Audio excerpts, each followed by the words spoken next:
বন্ধুরা, প্রতিটা সংসারে অশান্তির মূল কারণ হচ্ছে ছেলের বউ।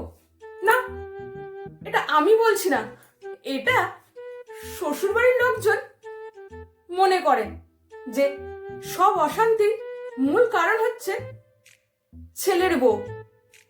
সেই জন্য আমি শ্বশুরবাড়ির লোকজনদের বলতে চাই যে সব অশান্তির মূল কারণ যখন ছেলের বউ, তাহলে ছেলের বিয়েটা তো না দিলেই হয়, তাই না?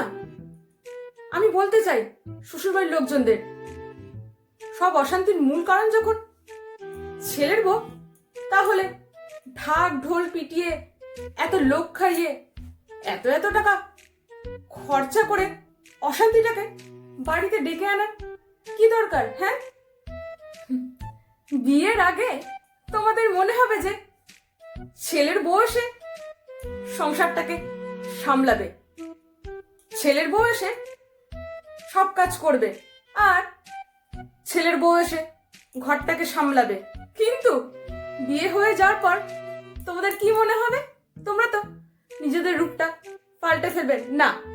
তখন তোমরা কি বলবে? যে না, সবসময় ঝগড়া করছে, সবসময় অশান্তি করছে, সংসারটা ভেঙে দিচ্ছে আর ছেলেটাকে নিজের বশে করে নিচ্ছে। বলছি কাকিমা, যদি এটাই আপনার মনে ছিল তাহলে ছেলের বিয়েটা দিতে গেলেন কেন? হ্যাঁ, না দিলেই তো হতো, আপনার ছেলে আপনার বশে থাকতো। এটা তো আজকের নয়, এই ব্যাপারটা যুগ যুগ ধরে চলে আসছে।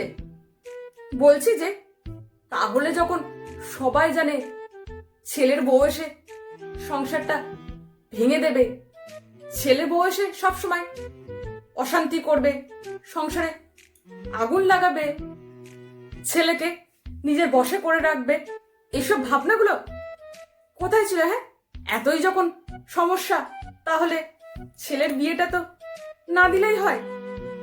না रहेगा বাস, না বাজেগা বাঁশুরি। হুম।